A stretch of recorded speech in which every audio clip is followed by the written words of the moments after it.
bem? Boa noite a todos. Boa noite. Bom estar aqui mais uma vez, depois de tanto tempo. Voltar aqui nos alegra muito, nos dá muito prazer. Queria dizer que sentir em casa, né? No meio dos irmãos. Nós vamos ler essa oportunidade em 1 Samuel, capítulo 1. Louvamos a Deus pela diversidade de assuntos que a Bíblia traz, a infalível palavra de Deus, como esse Deus glorioso pode ver nossas necessidades, e esse livro então descortina diante de nós muitas verdades sublimes. 1 Samuel 1. Eu quero fazer também uma introdução, porque o livro ele é extenso. O livro de Samuel não foi todo escrito por ele. Uma parte desse livro foi escrito por uma outra pessoa.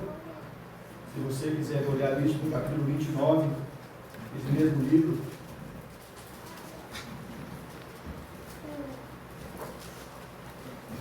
Primeiras Crônicas, Primeiras Crônicas, temos paralela 29 e 29. Para que a gente possa se lembrar, Primeiras Crônicas 29, só para a gente voltar para o texto novamente.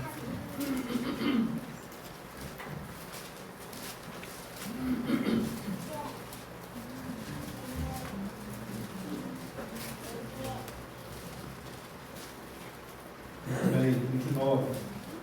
Primeiras Crônicas 29 e 29.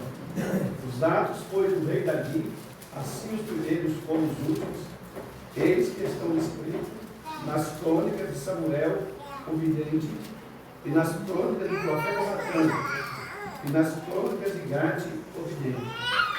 Então, temos essa descrição. Então, esse livro é interessante. Ele está logo depois de Juízes, vem Ruth e 1 Samuel. Eu creio que esses 3 livros estão intimamente ligados à história. O livro de Juízes conta a história mais triste da nação de Israel, da total escuridão, de um total afastamento da nação de Israel dos propósitos eternos de Deus. Cada página, cada história termina dizendo assim: naquele dia não havia rei em Israel, cada um fazia o que parecia bem aos seus olhos. O que nós encontramos em Juízes é a história de uma nação que de fato se afastava de Deus, e Deus então de alguma maneira a disciplinava, usando inimigos para subjugá-los. Então esse livro ele conta essa história, e é muito interessante que logo depois vem Ruth. Eu diria que o livro de Ruth é como um oásis no meio do deserto, mas conta de uma família que vai sair de Belém de Judá para Moabe. A ideia era peregrinar por um período de tempo, não era de fixar mudança. Belém quer dizer casa do pão. Casa do pão.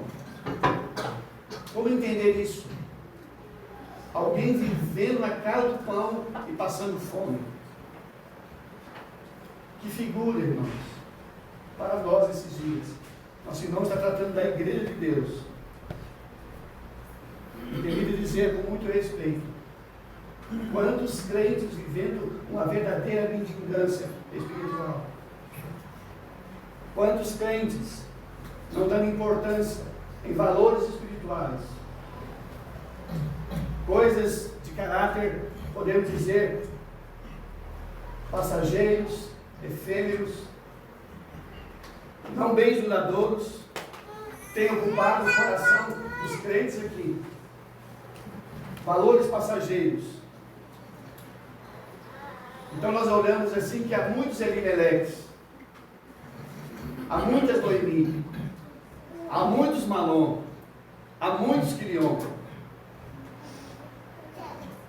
Irmãos, é interessante a história dessa família. A tragédia. Moabe, o lugar da morte. O lugar das mais, vamos assim dizer, gloriosas ambições. Mas não encontraram lá a prosperidade, encontraram a morte. E agora então temos o livro de Samuel. E Samuel não podia fazer diferente. Samuel não começa contando a história da nação. Samuel começa contando a história de uma família.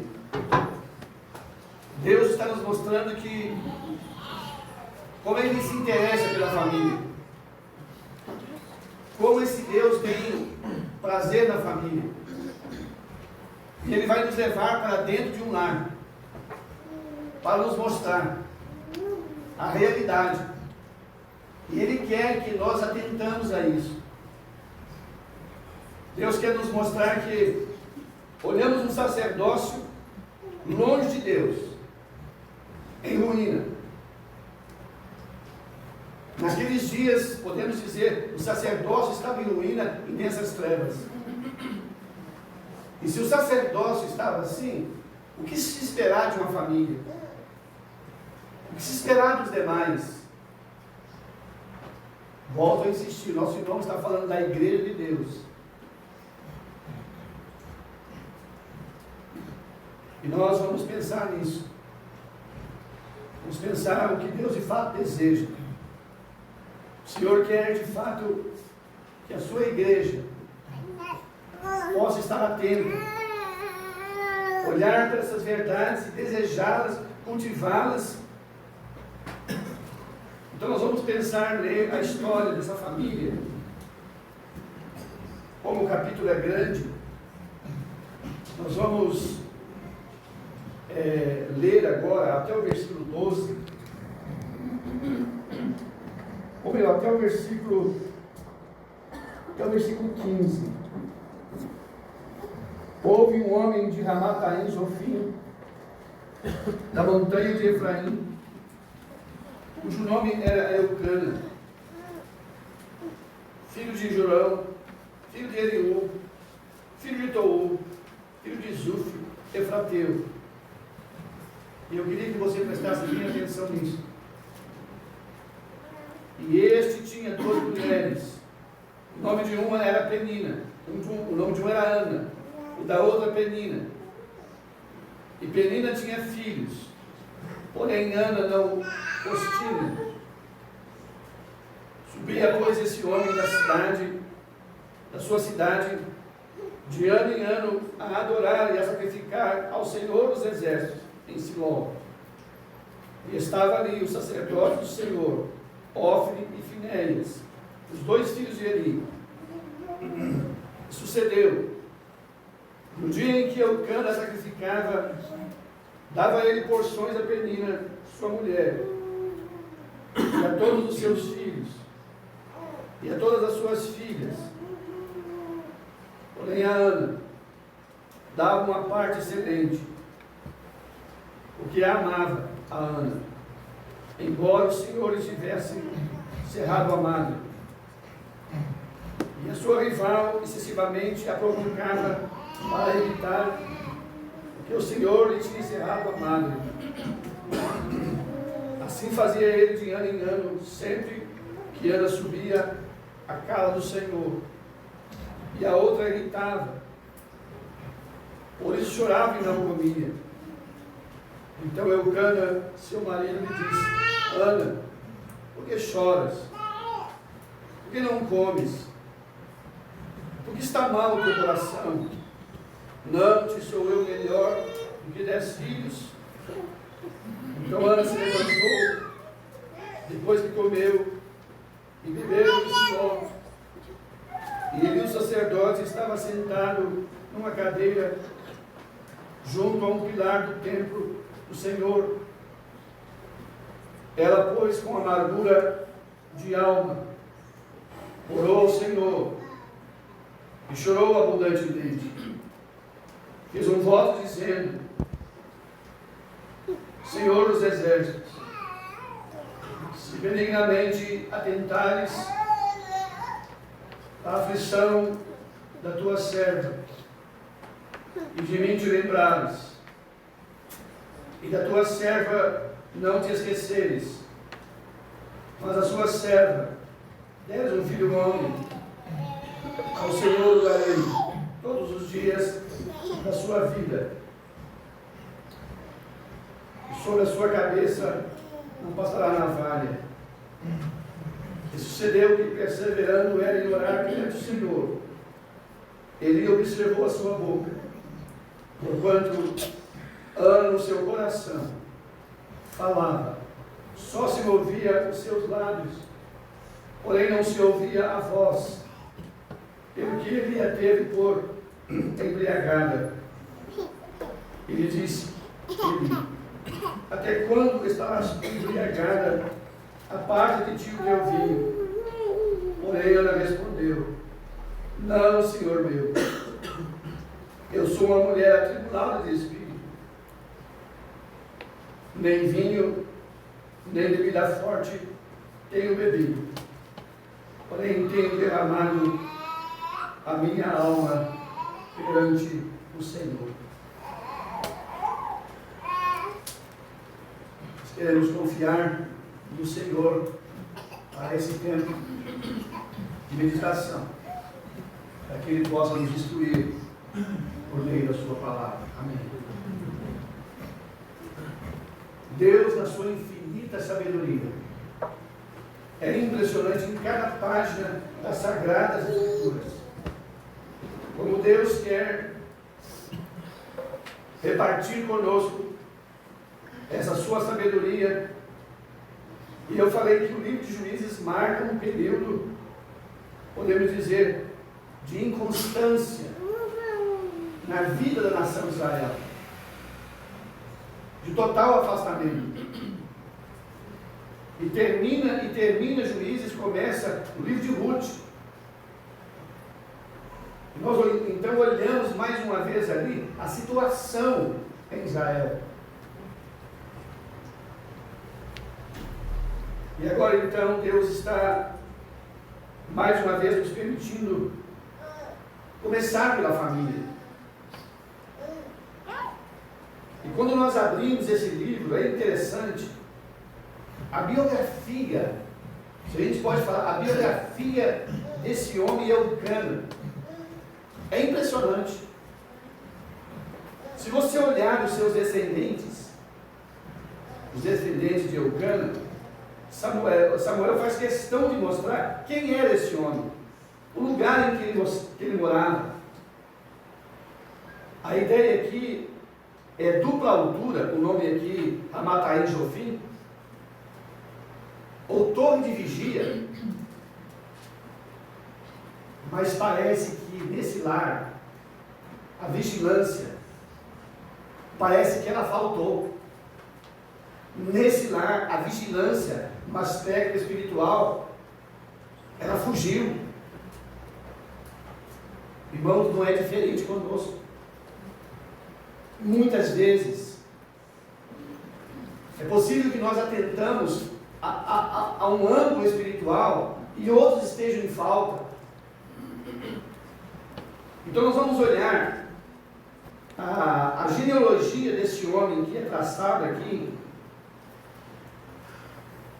Ele fala, o seu nome era Eucana. O nome Eucana, Deus possui. Irmãos, é possível que nós vamos dar nomes bíblicos aos nossos filhos, mas não tem garantia que eles vão para o céu por causa disso. Talvez lá no inferno tenha muitos Mateus, tenha muitos Lucas, tenha muitos Marcos. Eu estou dando esse exemplo. Não é garantia. Agora, ele está dizendo aqui, aquele que Deus possui. Sempre que um judeu dava um nome a um filho, ele tinha essa expectativa, ele tinha esse anseio no coração, que aquele filho refletisse o caráter desse Deus, que todo pai almeja. que os seus filhos assim possam ser. Então eu vou falar desses nomes.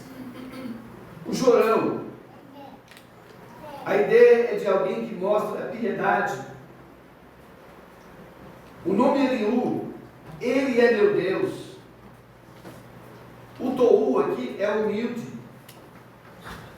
Zufo, favo de mel. Então ele tem uma descendência, se a gente pode dizer, que esse homem tinha tudo para ser um homem, no aspecto espiritual, dos melhores possíveis.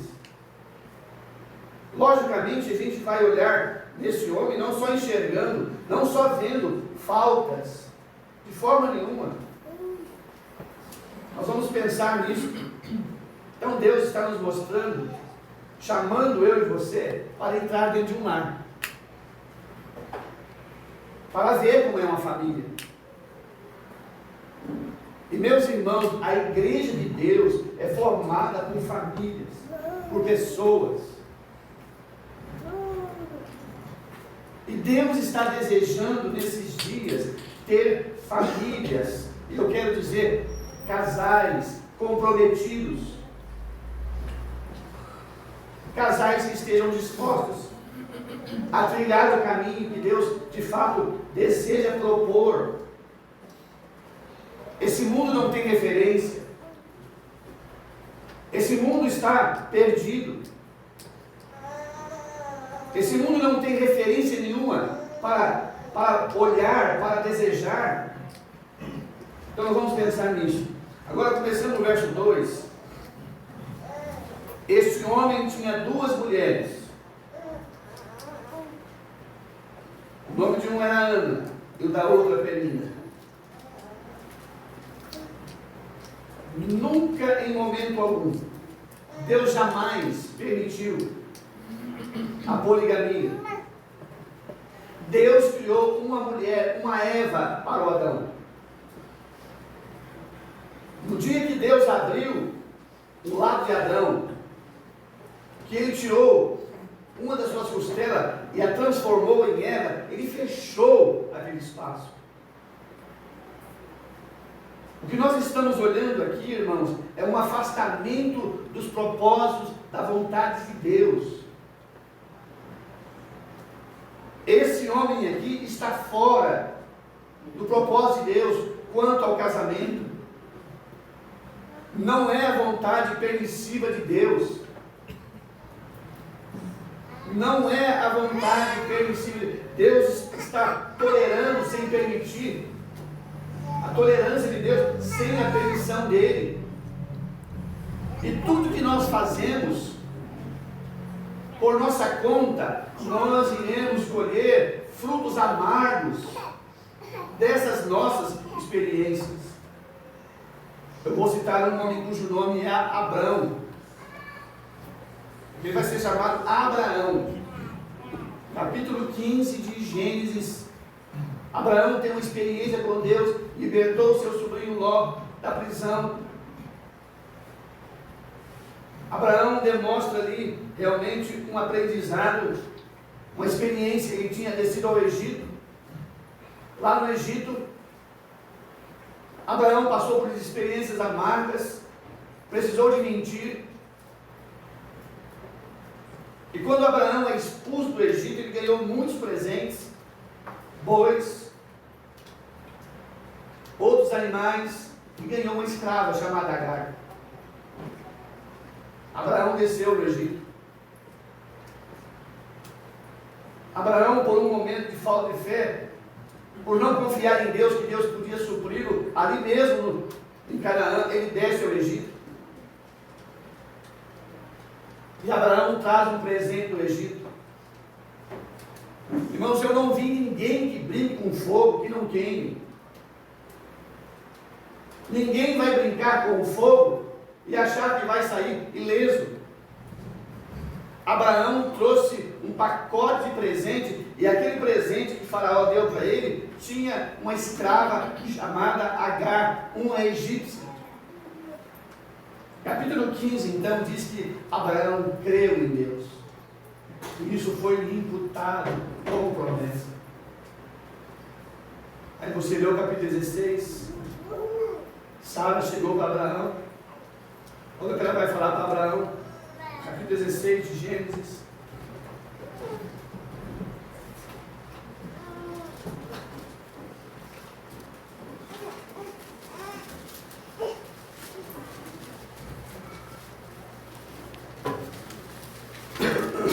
Ora, Sarai, mulher de Abraão, não lhe dava filhos, e ele tinha uma serva egípcia cujo nome era Agar. E disse Sarai a Abraão: eis que o Senhor me tem impedido de dar a luz. Toma, pois, a minha serva, porventura terei filhos dela.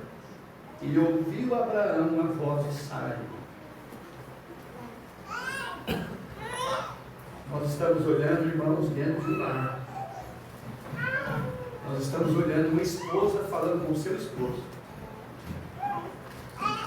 A falta de fé de Ana, como agora é escrava, ela está aí. Já que o Senhor me tem encerrado amado e eu não vou dar filho, usa a minha escrava. Não há nenhum esboço de Abraão. Abraão não pensa em momento algum. Irmãos, o capítulo 16 vai dizer que tinha 86 anos Abraão quando isso aconteceu. Ele tinha 75 anos quando ele saiu de Harã. Agora Abraão está vivendo, meus irmãos, um período também negro da sua história. Ele vai pagar um preço muito caro por isso. Irmãos, Deus quer nos ensinar verdades. Lares destruídos, famílias destruídas. Deus está mostrando para nós valores. E nós olhamos aqui esse lar agora de Abraão. O seu leito foi contaminado. A carta aos Hebreus, capítulo 13, venerado entre todos seja um matrimônio, um leito sem mácula. Ele diz que Deus vai julgar os adúlteros. Ele aborrece, ele abomina. Vivemos em dias de escuridão, de trevas. A igreja tem mergulhado, irmão, numa sujeira, numa total miséria. A falta de testemunho, a falta da vida. A igreja de Deus precisa, sim, desse testemunho autêntico. A voz de Sara, a sugestão de Sara. Meus irmãos, há obrigações do casamento. O Novo Testamento ele é muito claro em mostrar o papel de cada homem, o papel de cada um dos cônjuges. A carta aos Romanos, a carta aos Coríntios.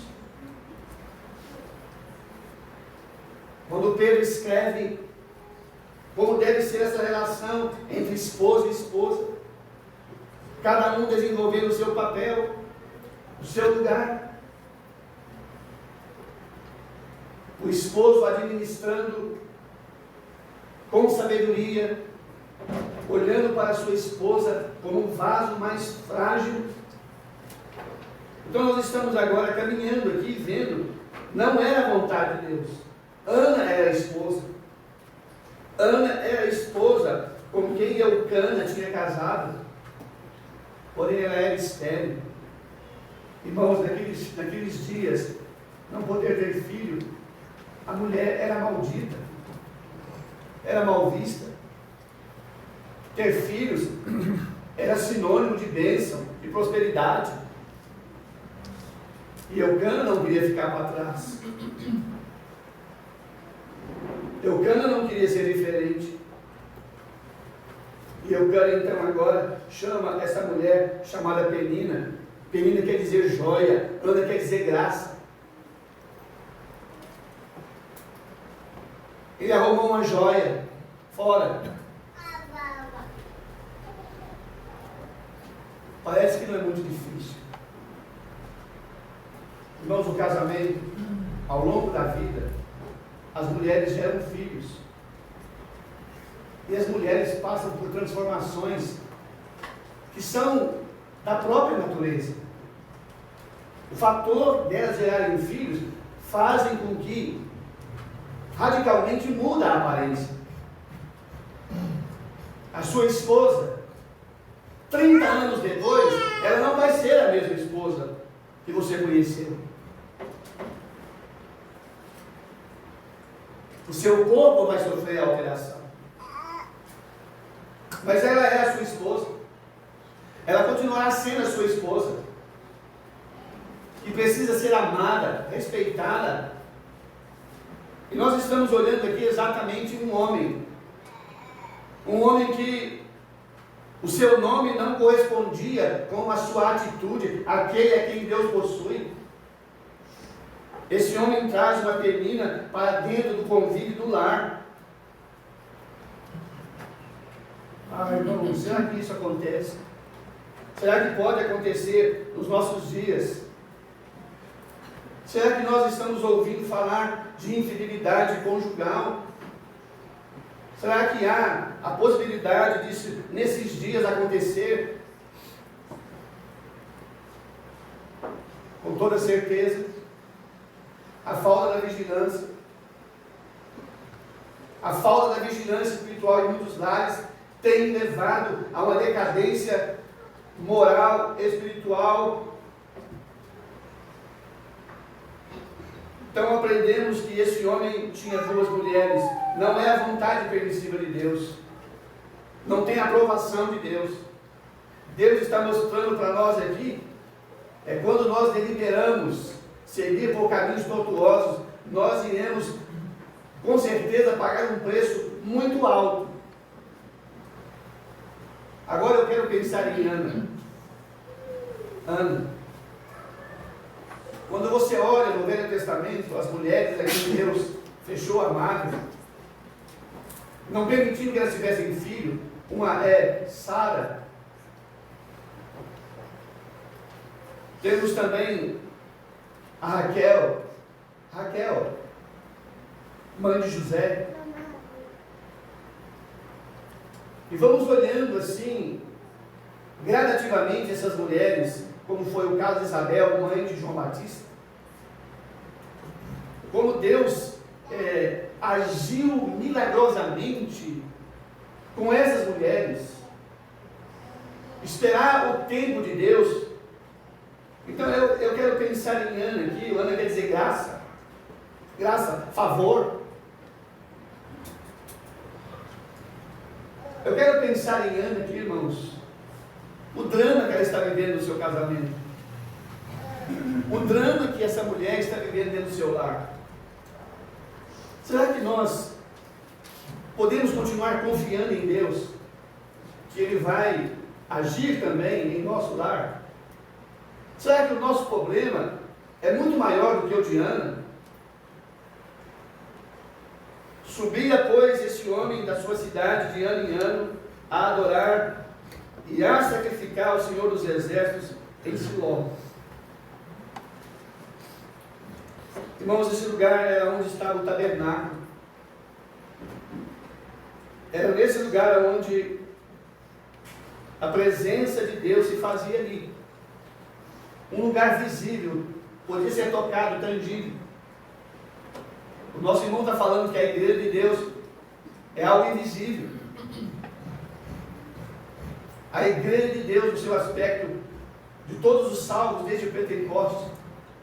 Mas Deus expressa um testemunho em cada lugar, por meio de igrejas locais, de famílias, de pessoas, de indivíduos.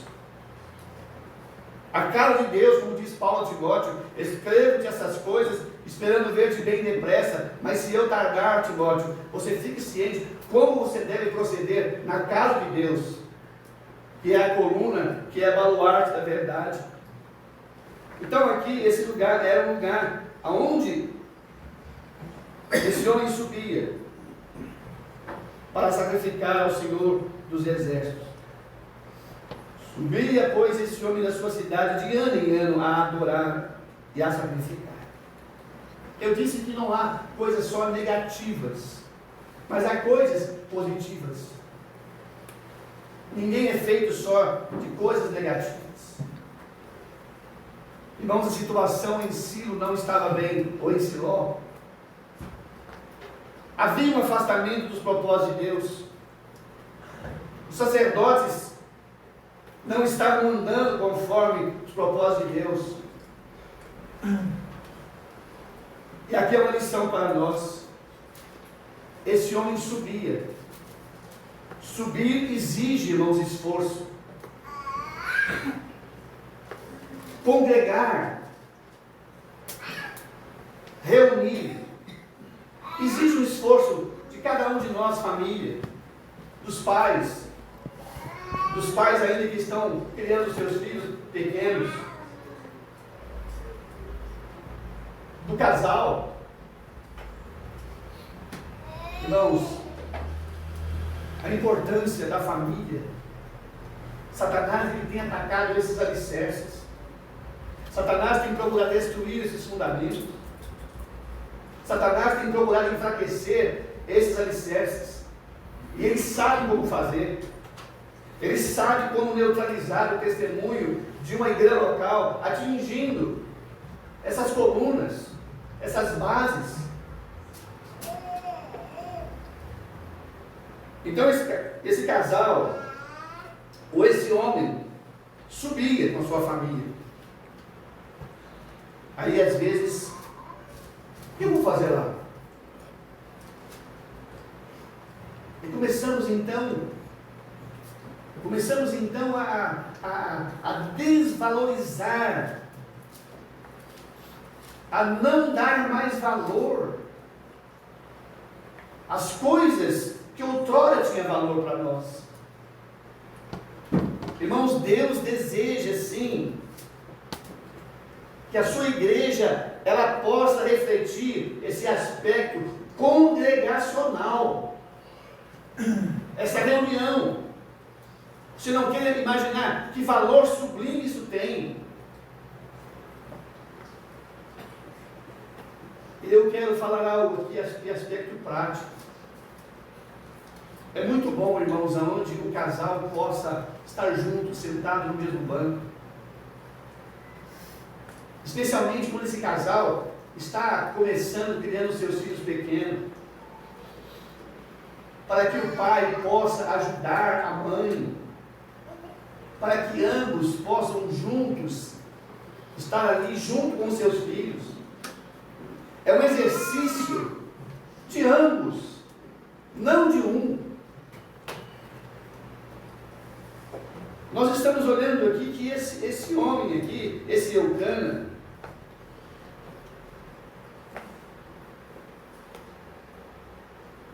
aqui faz referência aos dois filhos de Eli, Ofni e Finéias. Olha o que diz aqui no capítulo 2, irmãos, verso 12. Quem eram esses homens? Olha a condição do sacerdócio. Eram, porém, os filhos de Eli, filhos de Belial, e não conheciam o Senhor. Situação. Nós queremos um motivo para não reunir. Nós queremos encontrar falhas em todos os sentidos para não congregar. E começamos então a encontrar brechas para que a gente possa justificar a nossa fraqueza. Mas nós estamos olhando em alguém que em dias de escuridão, apesar das falhas, havia perseverança. Havia perseverança. E eu quero confiar que essa mulher chamada Ana tinha muito a ver com isso. Tinha muito a ver, apesar de todas as suas, vamos assim dizer, de todas as suas tribulações, aflições. Talvez ela era a pessoa a incentivar o Eucana a subir.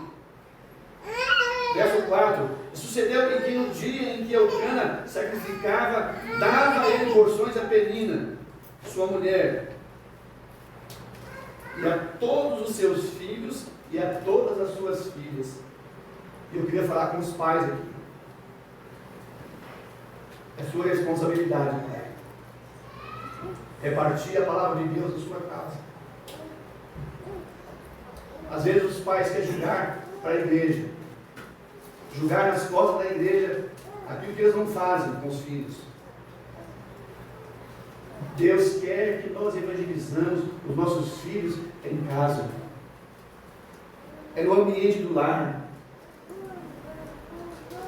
Nós estamos olhando aqui, pelo menos olhando uma figura, ele dando alimento. Talvez esses filhos não tivessem a idade igual. Não eram igual em idade. Ele dava alimento a todos os seus filhos, a todas as suas filhas. É comum os pais cobrarem da igreja. É comum ver os pais falar do desânimo dos seus filhos e julgar nas costas da igreja. Os irmãos não fazem nada. Não estão fazendo nada para animar nossos filhos. É o que a gente tem ouvido. A palavra de Deus fala da suficiência de Cristo para tudo. Cristo é suficiente para todas as coisas.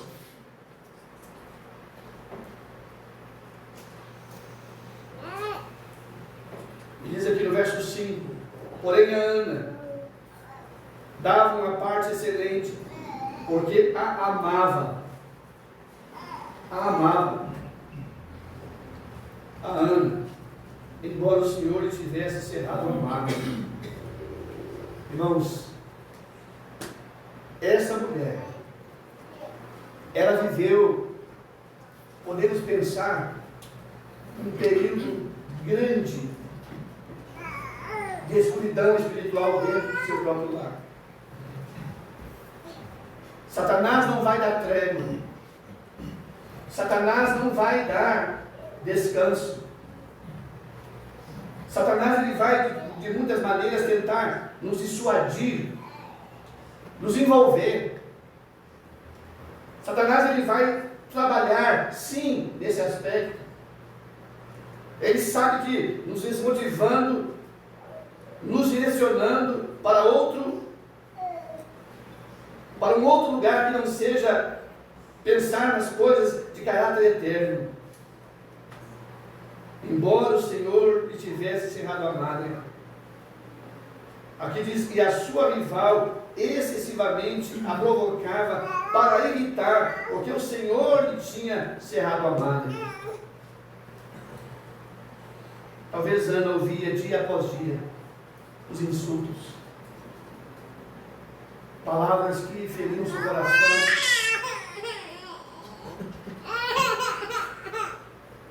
coisas que de fato a desmotivavam, poderiam desmotivá-la.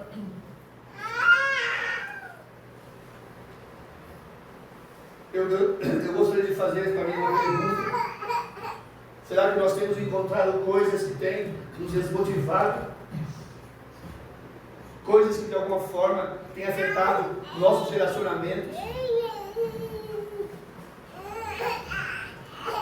Nossos relacionamentos estão talvez afetados por isso, por coisas. Diz assim: e assim fazia ela de ano em ano, sempre que Ana subia à casa do Senhor, a outra deitava, e por isso chorava e não dormia. Meus irmãos, que verdade. Casamentos que estão à beira de um abismo. Casamentos que estão sem motivação nenhuma.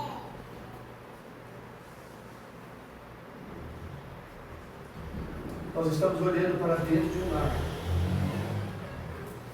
Deus está nos mostrando verdades tão solenes. E nesses dias aqui, que nós também possamos pensar. Nosso irmão vai tratar da igreja de Deus. A igreja de Deus é composta por indivíduos, por pessoas várias.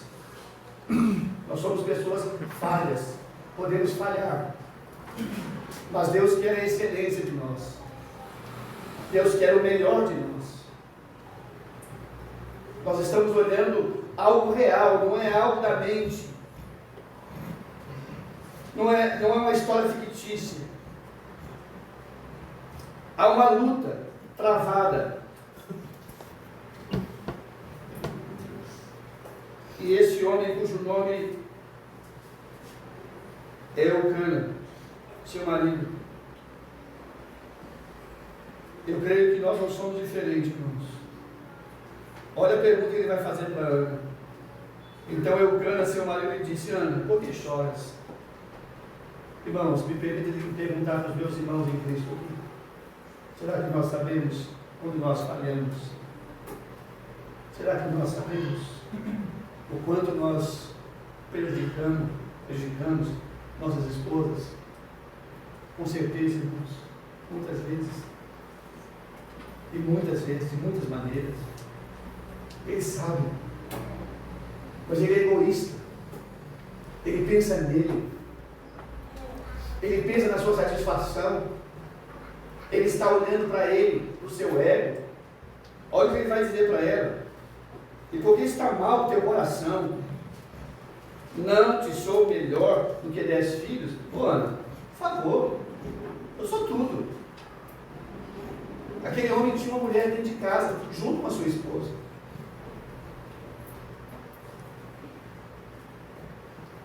Nesses dias nós vamos olhar aqui, irmão, permitindo Deus, o que Deus vai fazer por meio de uma mulher.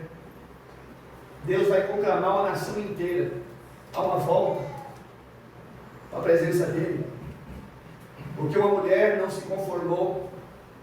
O meu lar não vai ser destruído. O meu lar não vai ser aquilo que você quer.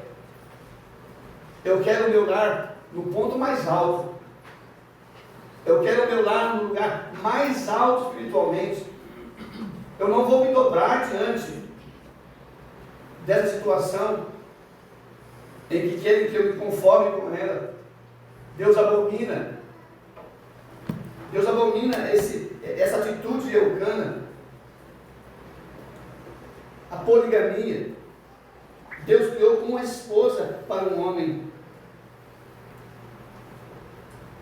E nós temos então a atitude de Ana levantando. Então Ana se levantou, depois de comer e beber em Siló. E ele, o sacerdote, estava sentado numa cadeira.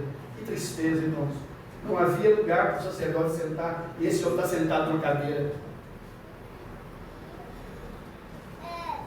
Irmãos, isso fala para nós, e eu diria para os meus irmãos aqui, da liderança da igreja local: não há lugar para sentar. Há um trabalho árduo. Deus quer que nós estejamos sempre em movimento, supervisionando, olhando, a família perecendo, a família chorando, a família doente. Ele está sentado. Não é comigo, não é a minha dor.